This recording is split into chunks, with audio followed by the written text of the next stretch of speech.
Episode 8 story of murder mystery. Hari Singh ने खिड़की के ऊपर एक कोने में एक छोटी सी जगह देखी जिसके अंदर उसे एक माचिस की डिब्बी दिखी। उसके बाद हरी सिंह ने टेबल के ऊपर चढ़कर उस माचिस की डिब्बी को निकाल लिया और वो इंस्पेक्टर राज को थमा दी। राज ने जब उस माचिस की डिब्बी को खोला तो उसमें एक कागज मिला जिसमें छोटे अक्षरों में लिखा था फाफा नाना फोफो। इस शब्द को तीनों नहीं समझ पाए कि ये कैसा पासवर्ड है। राज ने कहा कि उमेश बाबू अभी तो हम चलते हैं और इसको ढूंढने की कोशिश करते हैं और जैसे ही ये सॉल्व हो जाएगा हम आपको बता देंगे। उमेश बाबू ने कहा कि बहुत शुक्रिया आपका। फिर राज और हरी सिंह अपने कमरे में चले गए और इस पासवर्ड को समझने लगे ताकि इसका मतलब समझ में आए। तभी उनके दरवाजे पर एक पतला दुबला इंसान आया और उसने कहा कि इंस्पेक्टर साहब नमस्कार, मेरा नाम विमल है और मैं उमेश बाबू का किराएदार हूँ। मैं यहाँ उनका कामकाज देखता हूँ। चलिए खाना बन गया है, हम सब खाना खा लेते हैं। राज ने पूछा कि उमेश बाबू ने खा लिया क्या? तब विमल ने कहा हाँ, सबसे पहले वही खाते हैं, वो भी अपने कमरे में। राज ने गौर से विमल को देखा तो उसे साफ साफ उसके चेहरे पर डर नजर आ रहा था और वो पसीने से तरबतर हो गया था। तभी हरी सिंह ने कहा कि विमल बाबू, हम उमेश बाबू से मिलना चाहते हैं। तब घबराकर विमल ने कहा कि अभी आप नहीं मिल सकते क्योंकि वो तो खाना खाकर कब का सो चुके हैं और उनकी सख्त हिदायत है कि जब मैं सो रहा होता हूँ तो मुझे कोई किसी से मिलने के लिए ना जगाए। इसलिए आप कल सुबह 8 बजे के बाद मिलना। राज ने कहा ठीक है, हम उमेश बाबू से कल सुबह मिल लेंगे। फिर राज और हरी सिंह अपने कमरे में चले गए। तब राज ने हरी सिंह से कहा कि जानते हो हरी सिंह, मैं तो यहाँ कुछ और ही खेल देख रहा हूँ। हरी सिंह ने कहा कि सर आप सही कह रहे हैं, यहाँ बहुत बड़ा गड़बड़झाला चल रहा है। राज ने कहा अब सो जाओ हरी सिंह, सुबह देखते हैं कि हमें क्या करना है। हरी सिंह ने कहा ऑक्स, गुड नाइट। तब राज ने कहा गुड नाइट। फिर दोनों सो जाते हैं। सुबह उठकर राज और हरी सिंह छत पर घूमने के लिए जाते हैं तो वहां उन्हें भूरू मिलता है। भूरू उन्हें देखकर चुपके से नीचे चला जाता है। फिर राज और हरी सिंह नीचे उमेश बाबू से मिलने उनके कमरे में जाते हैं। उमेश बाबू कहते हैं कि आइए इंस्पेक्टर साहब बताए, उस पासवर्ड का कुछ पता चला? तब राज कहता है कि हाँ, मुझे पता चल गया है। वह पासवर्ड था फाफा नाना फोफो, यानी इसका फुल फॉर्म ऐसे बनेगा 559944, यानी 5,59,944। फिर इस पासवर्ड का कोड डाला गया तो तिजोरी खुल गई। तिजोरी के अंदर काफी कैश और ज्वेलरी थी।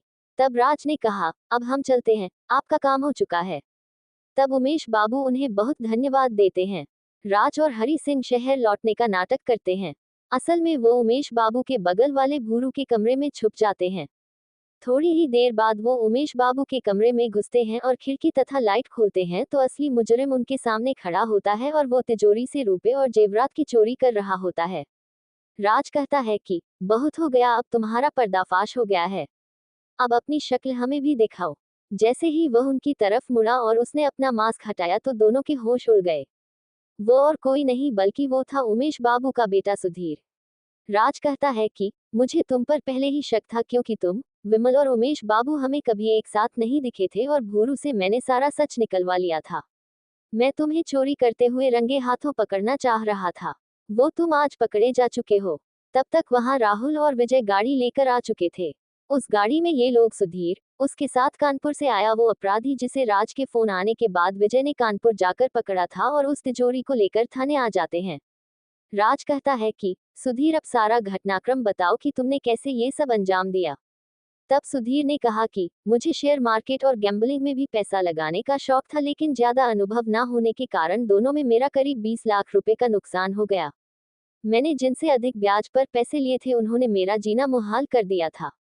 तब मैंने अपने पिताजी को पूरी घटना बताई और उनसे कहा कि मुझे आप 20 लाख रु दे दीजिए, मैं धीरे धीरे करके आपका पैसा आपको लौटा दूंगा। लेकिन उन्होंने सारी बात सुनकर गुस्से में मुझे अपनी संपत्ति से बेदखल कर दिया और अपनी वसीयत ऐसी बनाई कि उनके मरने के बाद सारी संपत्ति सरकार की हो जाएगी। इतना होने के बाद मैंने एक प्लान बनाया कि अपने पिता की हत्या कर उनकी लाश को गायब कर दूंगा और रुपए और जेवरात लेकर घर से फरार हो जाऊंगा। मेरे पिताजी की 4 दिन पहले तबीयत बिगड़ी तो मैं कानपुर से गांव आया और अपने साथ एक अपराधी को भी नकली डॉक्टर बनाकर लाया। फिर हमने पिताजी को दवाई की शीशी में जहर मिलाकर पिलाया और फिर जब उनकी मौत हो गई तो उनकी लाश को बगल के गहरे तालाब में एक बड़ा पत्थर बांध कर फेंक दिया। चूंकि पिताजी आपकी बहुत तारीफ करते थे तो मैंने सोचा कि इस तिजोरी का पासवर्ड आप ही ढूंढ सकते हो, इसलिए मैंने ऐसी चाल चली और आपको यहाँ आना पड़ा, बाकी तो आपको पता है ही। राज ने कहा कि अपराधी कितना भी शातिर क्यों न हो, कोई ना कोई सुराग छोड़ ही जाता है। अब तुम्हें फांसी से कोई नहीं रोक सकता। राज कहता है कि हरि सिंह इसको और इसके साथ ही दोनों को लॉकअप में बंद कर दो। फिर राज ने कहा कि विजय इस तिजोरी के कैश और जेवरात को सरकारी कोष में जमा करवा कर आ जाओ। और फिर एक दिन पुलिस स्टेशन में अपनी फरियाद लेकर राज के पास एक सज्जन आए और बोले कि इंस्पेक्टर साहब आपसे हमें एक जरूरी बात करनी है।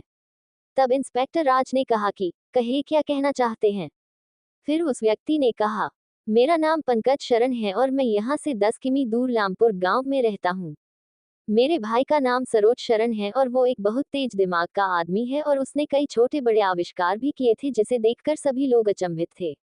आज से 6 महीने पहले वह एक नए आविष्कार करने में लगा था और उसके साथ उसका सहायक रमेश वर्मा भी था। उस समय एक केमिकल के रिएक्शन की वजह से मेरे भाई का आधा शरीर बेकाम का हो गया और उसके आंखों की रोशनी भी चली गई। राज ने कहा, फिर आगे क्या हुआ? तब पंकज शरण ने कहा कि मेरे भाई सरोज शरण फिर कोई आविष्कार नहीं कर पाए, लेकिन अब वो अपने कुछ छोटे आविष्कार का विवरण मोहन बाबू से लिखवाते हैं और फिर वह विवरण मैगजीन में छपता है और फिर मेरे भाई को कुछ मेहनताना मिल जाता है। मोहन बाबू तो समझे कि हमारे घर की शान है। वो सभी कामों में निपुण है और हमारे घर के सारे वित्तीय लेन देन और अन्य कामों को भी वो आसानी से देख लेते हैं। वो हमारे ही साथ काफी समय से रहते हैं और वो हमारे परिवार का एक हिस्सा हैं। राज ने कहा कि आप हमसे क्या चाहते हैं?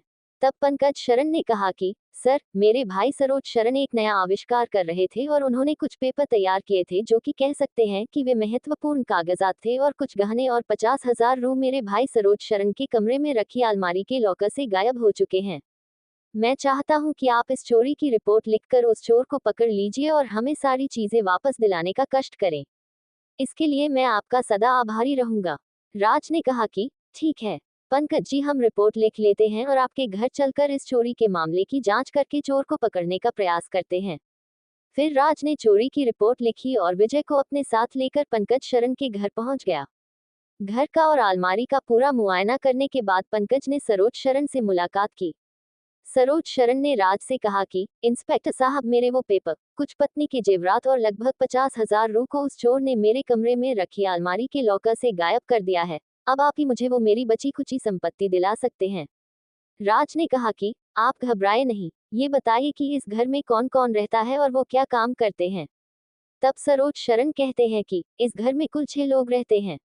एक मैं, दूसरा मेरा भाई पंकज शरण, तीसरा हमारे पूरे घर का सहायक मोहन बाबू, चौथा पंकज शरण का बेटा नीरज शरण जो कि 1 नंबर का शराबी और कबाबी है, पांचवा हमारा किराएदार शकुल है, ये एक इंश्योरेंस कंपनी में एजेंट है, और छठा है हमारा नौकर श्यामू। राज ने कहा कि अच्छा, ये बताइए कि इस अलमारी की चाबी किसके पास रहती है। सरोज शरण ने कहा कि अलमारी की चाबी मोहन बाबू के पास रहती है क्योंकि घर के वित्तीय लेन देन का सारा काम वही देखते हैं। फिर राज ने सबको बुलाया और उनसे कुछ सवाल पूछे। सबने इंस्पेक्टर राज के सवालों के उत्तर दिए और फिर सब वहां से चले गए। फिर थोड़ी देर के बाद पंकज शरण वहां आते हैं और सभी मिलकर चाय नाश्ता करने लगते हैं। राज ने पंकज शरण से कहा कि ये बताए कि आपको किसी पर शक है जिसने इस घटना को अंजाम दिया। तब पंकज शरण कहते हैं कि मुझे उस इंश्योरेंस कंपनी के एजेंट शकुल पर शक है क्योंकि उसकी कुछ गतिविधियां संदिग्ध होती है और वो मिलनसार भी नहीं है। फिर राज नीचे इंश्योरेंस कंपनी के एजेंट शकुल के कमरे की तलाशी लेता है लेकिन उसे कुछ सुराग नहीं मिलता है। हरि सिंह उस इंश्योरेंस एजेंट पर निगरानी रखता है और हर समय उसका पीछा करता है ताकि पता चल सके कि ये कहाँ जाता है और किससे मिलता है। फिर कुछ देर के बाद पंकज शरण का बेटा नीरज शरण नशे में धुत होकर घर पहुंचता है और घर वालों से बहस करने लगता है कि मुझे 20,000 रू आज किसी भी हालत में चाहिए। राज ने कहा कि नीरज, ये कौन सा तरीका है घर के बड़ों से बात करने का और तुम्हें पैसे क्यों चाहिए? तब नीरज कहता है कि तुम कौन हो और यहाँ क्या कर रहे हो? राज ने कहा कि मैं इंस्पेक्टर राज हूँ और तुम्हारे घर में जो चोरी हुई है उसी सिलसिले में मैं यहाँ तफसीस करने आया हूँ। नीरज ने कहा कि अरे सर, मुझे माफ कर दीजिए, वो मैं नशे में हूँ इसलिए थोड़ी ऊंची आवाज में आपसे बात की। राज ने कहा कि देखो, ये शराब के नशे में पड़कर क्यों अपनी जवानी बर्बाद कर रहे हो? तुम्हें तो अभी कोई काम काज करके परिवार का सहयोग करना चाहिए था। नीरज ने शर्म के मारे अपना सिर झुका लिया क्योंकि राज के इस कथन का उसके पास कोई जवाब नहीं था। विजय ने कहा कि पता नहीं इन नशे में डूबे लोगों का भविष्य कैसे सुधरेगा। राज ने विजय से कहा, विजय वो देखो मोहन बाबू को एक ब्रीफकेस लेकर पता नहीं कहाँ जा रहे हैं। तब विजय कहता है कि सर रुकिए, मैं पता करता हूँ कि वो कहाँ जा रहा है। तब विजय मोहन बाबू को आवाज लगाता है तो मोहन बाबू रुक जाते हैं। विजय ने मोहन बाबू से पूछा कि आप ये ब्रीफकेस लेकर इस वक्त कहाँ जा रहे हैं और इस ब्रीफकेस में क्या चीज रखी है। विजय के सवालों से मोहन बाबू थोड़ा परेशान हो जाते हैं, लेकिन थोड़ा विचार करके फिर कहते हैं कि विजय जी, वो मैं बैंक और पोस्ट ऑफिस जा रहा था। पंकज शरण जी के कुछ पेपर्स वहां जमा करने हैं। बैंक और पोस्ट ऑफिस वालों ने मांग रखे हैं और इस ब्रीफकेस में वही पेपर रखे हैं। और फिर विजय ने सारी बातें जो मोहन बाबू से हुई वो इंस्पेक्टर राज को बता दी। विजय ने इंस्पेक्टर राज से पूछा कि सर आपको किस पर शक है। राज ने कहा कि मुझे तो सभी पर शक है, कोई भी चोर हो सकता है। तभी शकुल घर पहुंचा तो इंस्पेक्टर राज ने शकुल को बुलाया और पूछा कि शकुल, जिस दिन चोरी हुई उस दिन तुम कहाँ थे और क्या कर रहे थे। शकुल ने इंस्पेक्टर राज को बताया कि सर उस दिन मैं काम से घर आया तो काफी थका हुआ होने के कारण रात को जल्दी कमरे में सो गया। राज ने कहा कि ठीक है, तुम जा सकते हो। राज ने पंकज शरण को कहा कि अभी तो हम चलते हैं, कल फिर आएंगे। पंकज शरण ने कहा कि जी जैसा आप उचित समझें। राज और विजय थाने को लौट गए। थाने पहुंचकर राज ने विजय से कहा कि विजय, जानते हो जब भी मैं पंकज शरण को कुछ भी पूछता हूं तो वो टेंशन में आ जाता है। विजय ने कहा, जी सर, मैंने भी गौर किया है कि जब आप उससे पूछताछ करते हो तो उसके चेहरे पे एक अजीब सी शिकन आ जाती है। राज ने कहा कि विजय, जानते हो ये पंकज शरण भी मुझे चालू किस्म का आदमी लगता है। विजय ने कहा, जी सर, मुझे भी वो तेज दिमाग वाला इंसान लगा। राज ने कहा कि खैर देखते हैं, अब 1-2 दिन में हमें पता चल जाएगा कि असली चोर कौन है। विजय ने कहा कि सर, मैं और हरी सिंह कुछ ज्वेलर्स की दुकान पर पता करते हैं कि कोई आदमी 2 दिन पहले क्या कोई जेवरात बेचने आया था। राज ने कहा कि मैं जरा बैंक और पोस्ट ऑफिस के कर्मचारियों से मिलकर इनके खातों की जांच करवाता हूँ। विजय और हरी सिंह ने कई ज्वेलर्स की दुकान पर जाकर पूछताछ करी तो किसी ने भी ये नहीं बताया कि पिछले 2 दिनों में कोई उनके पास जेवरात बेचने आया हो। उधर राज ने बैंक वालों से पता किया तो उसको एक महत्वपूर्ण जानकारी मिली। राज ने फिर बैंक वालों का धन्यवाद किया और वहां से चल दिया। अगले दिन राज, विजय और हरी सिंह को लेकर पंकज शरण के घर पहुंचा।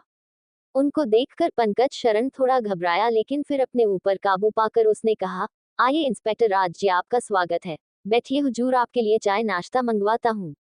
तब पंकज शरण ने अपने नौकर से कहा कि जल्दी से इंस्पेक्टर राज साहब और कांस्टेबल विजय साहब के लिए चाय नाश्ता लेकर आ जा। इंस्पेक्टर राज ने कहा कि इतना तकल्लुफ करने की जरूरत नहीं है, हम तो चोरी के केस की छानबीन करने आए हैं। पंकज शरण ने कहा कि सर जी, वो तो हमें पता है, लेकिन बड़े बूढ़े कह गए हैं कि पहले अपनी पेट पूजा फिर कोई काम दूजा। इंस्पेक्टर राज ने कहा कि आप बहुत चतुर इंसान मालूम पड़ते हैं। पंकज शरण ने कहा कि सर, आजकल के जमाने में तेज बनना ही पड़ता है, वरना ये दुनिया कमजोर लोगों को दबा देती है। विजय ने कहा कि पंकज जी, बात तो आपने 100% की है। हरी सिंह ने कहा कि वाकई मानना पड़ेगा पंकज जी आपको और आपकी तेज नजर को। पंकज जी ने मुस्कुराते हुए कहा कि जनाब, तेज नजर तो आपकी है। राज ने कहा कि पंकज जी, आपका खर्चा कैसे चलता है, मेरा मतलब है कि आपकी आमदनी का साधन क्या है। पंकज शरण ने थोड़ा सोचकर कहा कि बस जी, ये किराएदार हैं और बाकी पहले का कुछ डिपॉजिट बैंक और पोस्ट ऑफिस में है, तो उस पर महीने में ब्याज मिल जाता है, बस इससे हमारा गुजारा हो जाता है। राज ने कहा कि अच्छा जी, ये है आपकी आमदनी का साधन और कोई आय का साधन है क्या, तो वो भी बता दीजिए। पंकज शरण ने कहा कि जी नहीं, और कोई हमारा आय का साधन नहीं है। विजय ने कहा कि आपका लड़का नीरज, जो कि एक शराबी है और काफी धन बर्बाद करता है, तो उसके पास पैसा कहाँ से आता है। इस सवाल को सुनकर पंकज शरण थोड़ा घबरा गए और फिर उन्होंने कहा कि वो कुछ ऑनलाइन काम करता है और अपना खर्च निकाल लेता है। कभी हमसे भी रुपए मांग लेता है तो हम भी उसकी कुछ मदद कर ही देते हैं। राज ने फिर कहा कि पंकज जी, आपको क्या लगता है कि चोर कौन हो सकता है। पंकज जी ने कहा कि अब मैं क्या बताऊं, ये तो आप पता लगा ही लेंगे। राज ने कहा कि पंकज जी, वो तो हम जल्दी ही पता लगा लेंगे कि चोर कौन है, क्योंकि अपराधी कितना भी शातिर क्यों न हो, कोई ना कोई गलती तो करता ही है। विजय ने कहा, जी सर, आप सही कह रहे हैं। हरी सिंह ने कहा कि पंकज जी, हमें कुछ सुराग मिले हैं और चोर जल्दी ही पकड़ा जाएगा।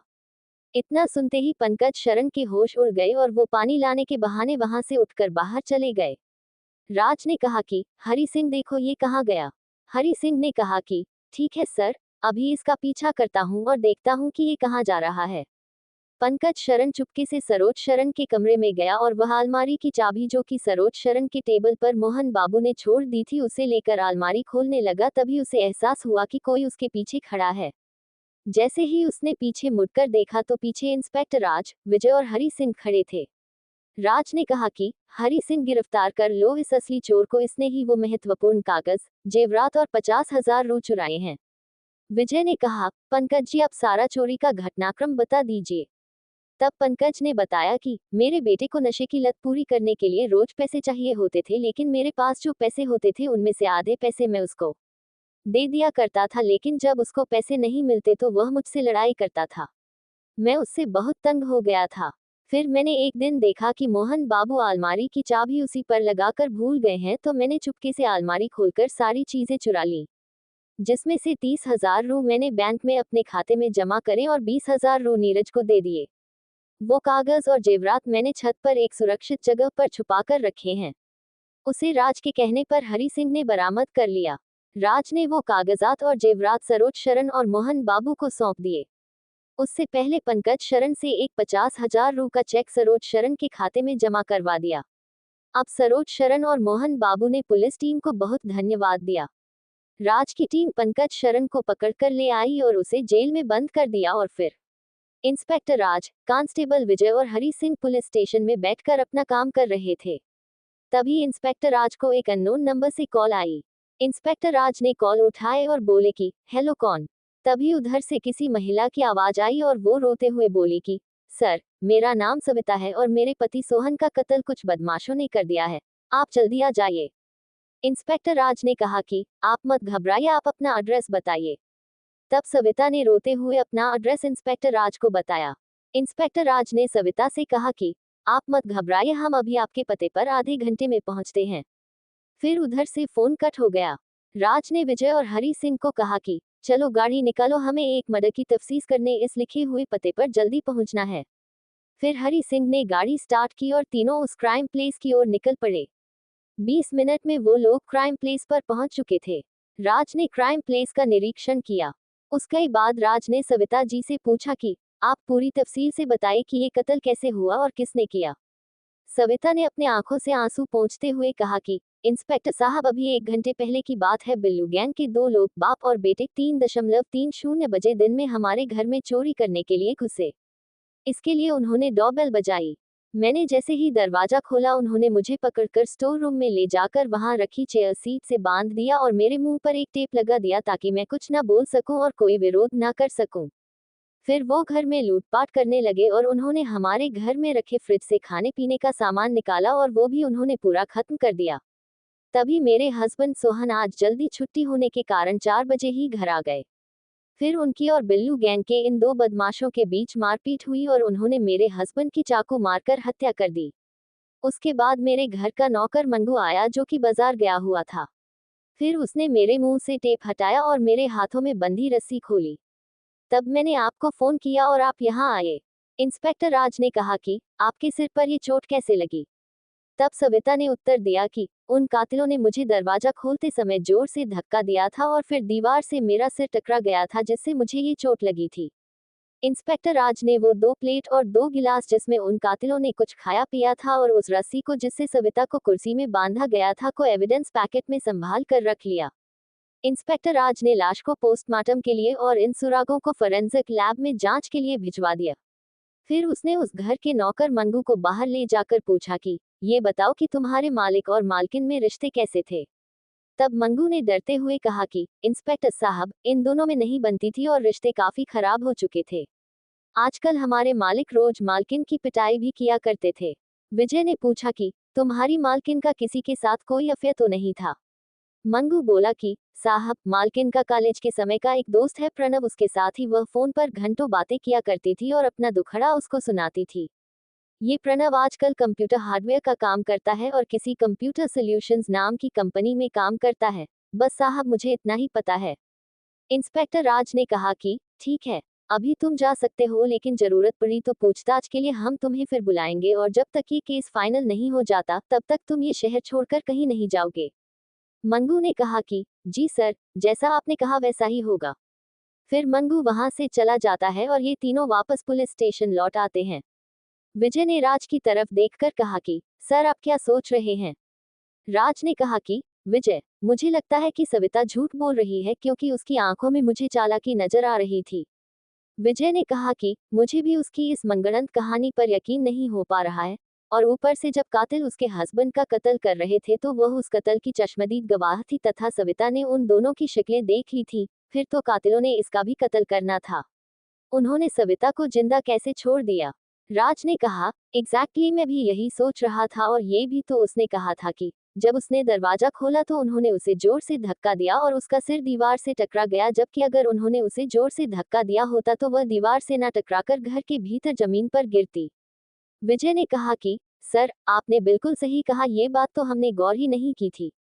हरि सिंह ने कहा कि सर मैंने भी एक बात नोट की थी कि जब आप उस घर के नौकर मंगू से सवालात कर रहे थे तो ये सविता खिड़की के पीछे से आपकी बातें सुनने की कोशिश कर रही थी। राज ने कहा कि अभी पोस्टमार्टम रिपोर्ट और फोरेंसिक रिपोर्ट आने दो, तब देखते हैं क्या रिजल्ट आता है। राज ने कहा कि हरि सिंह, तुमने जो पीने के लिए सविता को पानी का गिलास दिया था वो भी फोरेंसिक लैब में टेस्ट के लिए भिजवा दिया है ना। हरि सिंह ने कहा कि जी सर, मैंने वो गिलास भी उन्हीं एविडेंस के साथ भिजवा दिया था। राज ने कहा, वेरी गुड हरि सिंह। हरि सिंह ने कहा, थैंक्स सर। राज ने कहा कि अब हमें कंप्यूटर सोल्यूशन के ऑफिस में चलकर इस प्रणव से मिलना पड़ेगा। चलो अब उससे मिलकर आते हैं और कुछ सुराग भी इकट्ठा करते हैं। इंस्पेक्टर राज, विजय और हरि सिंह तीनों कंप्यूटर सोल्यूशंस में प्रणव से मिलने के लिए पुलिस स्टेशन से निकल पड़ते हैं और आधे घंटे में वो तीनों उक्त कंपनी में पहुंच जाते हैं। वहां पहुंचकर वो प्रणव से मिलते हैं, तब वो उनका कंपनी में स्वागत करता है। फिर इंस्पेक्टर राज ने उससे पूछा कि प्रणव, आप ये बताइए कि क्या आप सविता को पहचानते हैं जिसके हस्बैंड का कल कत्ल हो गया था। प्रणव ने कहा, जी इंस्पेक्टर साहब, सविता और उसके हस्बैंड सोहन को मैं जानता हूँ। बल्कि सविता मेरे साथ कॉलेज में पढ़ती थी और अब भी कभी कभी हमारी बातचीत हो जाती है। कल जब सविता के पति सोहन का उस गैंग वालों ने कत्ल किया, उस वक्त मैं जरा अपने गांव कुछ काम से गया था। आज मुझे किसी ने इस घटना के बारे में बताया तो मैं अपने गांव से आकर सीधे सविता के घर गया। इस विपत्ति की घड़ी में मैंने उसे ढांढस बंधाया और हर संभव मदद करने का आश्वासन दिया। तब विजय ने कहा कि प्रणव, आप हमें सविता के पति सोहन के बारे में बताइए कि वो कैसे इंसान थे। प्रणव ने कहा कि विजय जी, सोहन एक नंबर का शराबी और गुस्सैल किस्म का आदमी था। वह रोज शराब पीता था और आए दिन सविता के साथ मारपीट किया करता था। राज ने कहा कि जरा आप वो मेरा रुमाल जो गिरा है उसको उठाकर मुझे देने का कष्ट करेंगे, तो प्रणव ने कहा कि क्यों नहीं। फिर उसने रुमाल उठाकर इंस्पेक्टर राज को दे दिया। फिर राज ने चुपके से उस रुमाल को एक प्लास्टिक पैकेट में रख दिया। उसके बाद वो तीनों वहां से बाहर निकलते हैं और तभी राज कहता है कि हरि सिंह, तुम यहीं आसपास रहो और इस प्रणव पर नजर रखो। हरि सिंह ने कहा कि ओके सर, जैसा आपने कहा वैसा ही होगा। तब राज और हरि सिंह पुलिस स्टेशन पहुंच जाते हैं। पुलिस स्टेशन पहुंचकर राज उस रुमाल को फिंगरप्रिंट की जांच के लिए भेज देता है। राज ने विजय से कहा कि विजय, कल तक कातिल का पता चल जाएगा। विजय ने कहा कि सर, हमें आज रात को सविता के घर पर नजर रखनी पड़ेगी। राज ने कहा कि तुम सही कह रहे हो, मुझे लगता है कि वो प्रणव सविता से मिलने जरूर रात के अंधेरे में उसके घर पर आएगा। विजय ने कहा कि जी सर, मेरा भी यही मानना था। तब राज कहता है कि ठीक है, फिर हम दोनों रात को सविता के घर पर नजर रखेंगे। विजय ने कहा कि ठीक है सर, हम आज रात को सविता के घर की निगरानी करेंगे। रात के 8 बजे के करीब राज और विजय सविता के घर के बाहर एक पेड़ के पीछे से उसके घर पर नजर रखते हैं। रात के करीब 8:30 पर एक कार आकर सविता के घर पर रुकी। कार के अंदर से एक लंबा चौड़ा आदमी बाहर निकला। उसने काला हैट, काला मास्क और काला कोट पहन रखा था। वो गेट खोलकर सीधा अंदर चला गया। तभी राज के मोबाइल में हरि सिंह की कॉल आई कि सर, मैंने एक चाकू आज प्रणव के गार्डन से बरामद किया है। उस पर खून के हल्के निशान हैं। उसे मैंने फौरन लैब फिंगरप्रिंट जांच के लिए भिजवा दिया था और अभी सर मुझे पूरी रिपोर्ट मिल चुकी है। सविता के घर के 2 गिलासों पर सविता और प्रणव के फिंगरप्रिंट मैच हुए हैं। जिस रस्सी से सविता को कुर्सी से बांधा गया था, उस रस्सी पर प्रणव के फिंगरप्रिंट मिले हैं और जो चाकू हत्या के लिए उपयोग में लाया गया था, उस चाकू पर प्रणव की अंगुलियों के निशान मौजूद हैं। इंस्पेक्टर राज ने कहा कि तुम मुझे दोनों रिपोर्ट भेजो और 10 मिनट में एक और कांस्टेबल को लेकर सविता के घर पर फौरन पहुंचो।